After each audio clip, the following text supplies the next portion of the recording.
What is the most important contribution of Sufism at our present time of global crisis?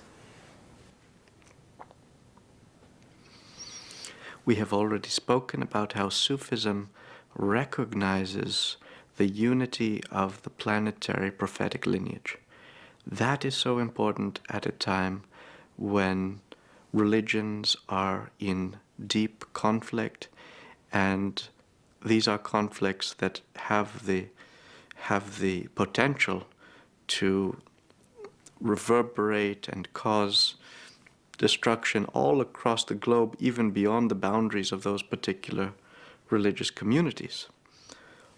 All of the recent wars that we have seen unfolding have within them a dimension of religious strife. And so the recognition of the unity of the divine message is a balm for healing that the world absolutely needs, and not only to awaken to tolerance, but to awaken to the constructive, dynamic, inspiring, uplifting vision of the prophets.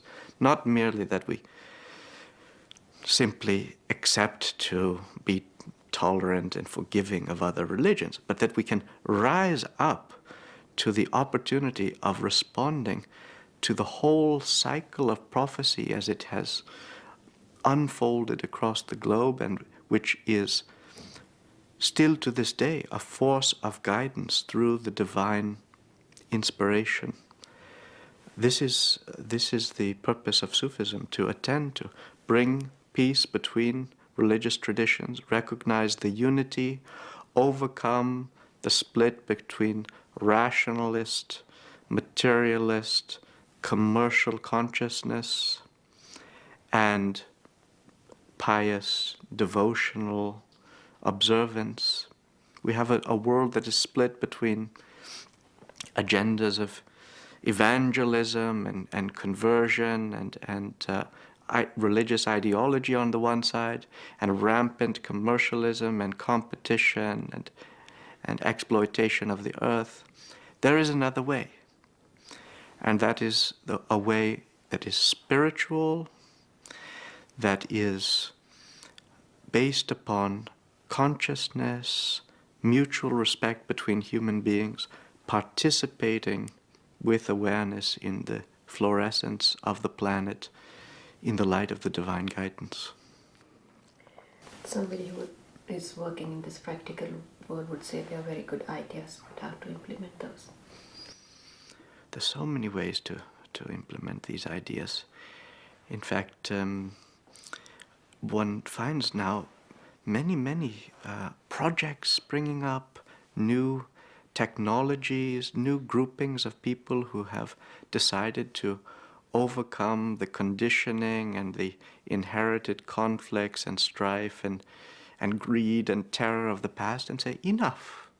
We're just going to do things differently. And we don't have the final answer, we don't have the total solution, but we'll take a step, meet together, confront an issue, learn what we can about it, learn how we can avoid worsening the problem, making different choices in our lives, meeting together, hearing each other's ideas, and praying together, forming circles of meditation, prayer, study, action. This is possible, and it is happening. In fact, the fundaments exist of a movement. The potential exists for a movement in our time. There's so many disparate circles, communities, individuals. All that is needed is for all of us to come together in the awareness that something is afoot and that it belongs to all of us and we belong to it. We'll receive tremendous inspiration from each other, and the way forward will seem much easier than it has.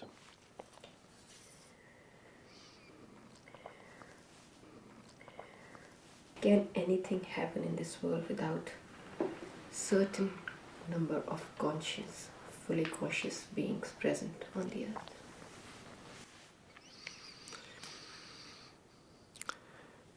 God is fully conscious. If there is any other being that is fully conscious, I have yet to meet him or her.